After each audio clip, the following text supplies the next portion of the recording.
Hello everyone and welcome to my channel. My name is Henry and in our On This Day series, we celebrate historical royal births of monarchs and their consorts from all around the world and throughout time. If you enjoy celebrating your birthday and would like to see which royals we are celebrating each day, hit the like and subscribe button for more.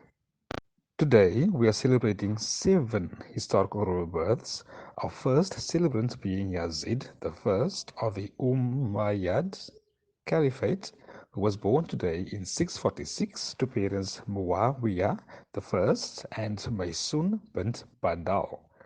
His was the first hereditary succession to the Caliphate in Islamic history. Two major events happened during his caliphate. The first was the death of the Prophet Muhammad's grandson, Hussein ibn Ali, and the second was the start of the second fitna, which was a period of general political and military disorder and civil war. He died aged 37 on the 11th of November 683, 3 years after becoming caliph. Our second celebrant for today is Otto, Duke of Austria, who was born in 1301 as the youngest son to parents King Albert I of Germany and Elizabeth of Carinthia. He governed the Duchy of Swabia with his brother Duke Albert II. Otto founded the Neuburg Abbey in Styria on the birth of his eldest son Frederick II. He also founded the Chapel of St. George in the Augustinian Church in Vienna. In 1337, Otto established the Temple Society knightly order for the crusade against the pagan Prussian and Lithuanian tribes.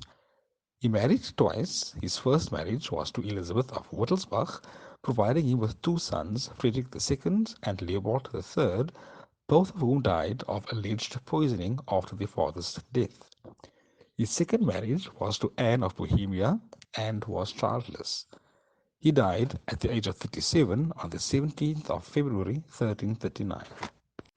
Our third celebrant for today is Louis I of Anjou, who was born in 1339 as the second son to parents John II of France and Bona of Bohemia. He was appointed as Count of Anjou and Count of Maine in 1356 by his father and elevated to the Duke of Anjou in 1360 and created Duke of Touraine in 1370. As the adopted son of Joanna I of Naples, he succeeded to the counties of Provence and Forcalquier, also inheriting the claim to the kingdoms of Naples and Jerusalem from her. He married Marie of Blois in 1360. Louis died aged 45 on the 20th of September 1384, his eldest son inheriting the titles as Louis II of Anjou. Our fourth celebrant for today is Francesco I Sforza, who was born in 1401 as one of the 7 illegitimate sons to parents Mugio Sforza and Lucia da Torsano.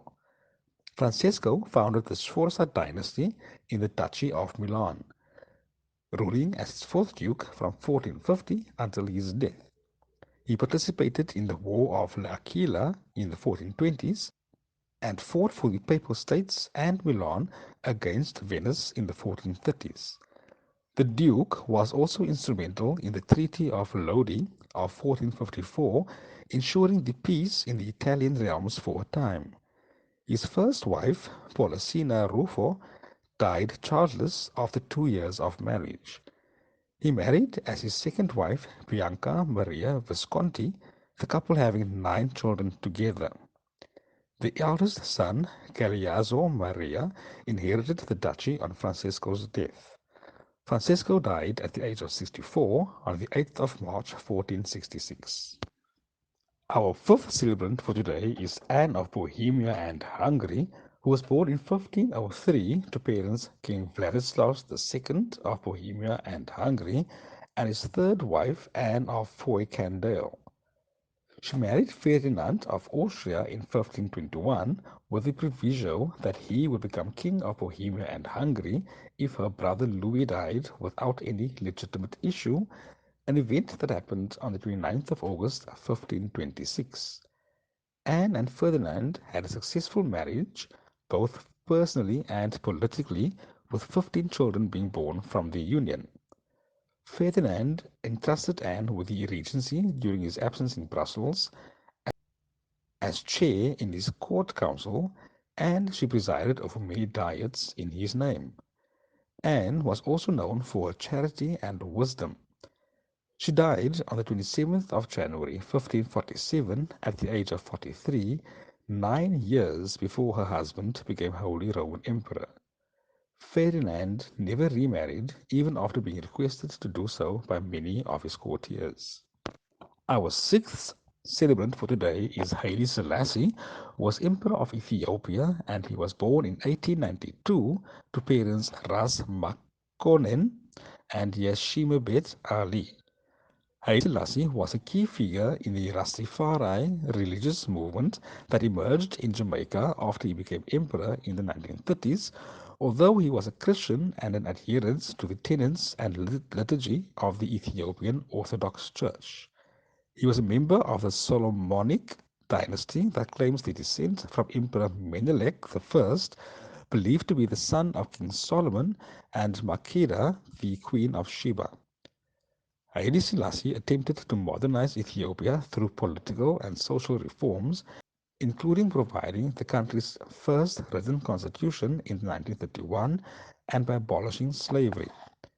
He was overthrown in a military coup in 1974 and assassinated on the 27th of August 1975 at the age of 83. He was succeeded by his eldest son, Amha Selassie.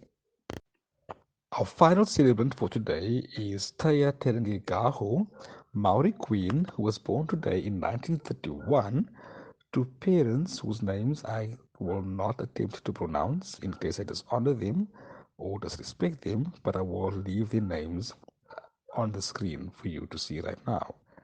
She was known as Princess Piki Mahota before her ascension and as Princess Piki Paki after her marriage. She became Maori Queen on the 23rd of May 1966. She reigned for 40 years, dying of kidney failure on the 15th of August 2006 at the age of 75. She was appointed a Dame Commander of the Order of the British Empire in 1970's British New Year Honours, the first Maori to receive such an honour. Her other orders and awards included an honorary doctorate from Waikato University in 1973, an appointment as an officer of the Order of St. John in 1986, the first appointee to the Order of the New Zealand in 1987, the New Zealand 1990 Commemoration Medal, the New Zealand Suffrage Centennial Medal in 1993, and an honorary Doctor of Laws from Victoria University in 1999. Those were the historical royal celebrants we have for today. You can remember them and celebrate with them by liking this video and subscribing for more. Bye guys.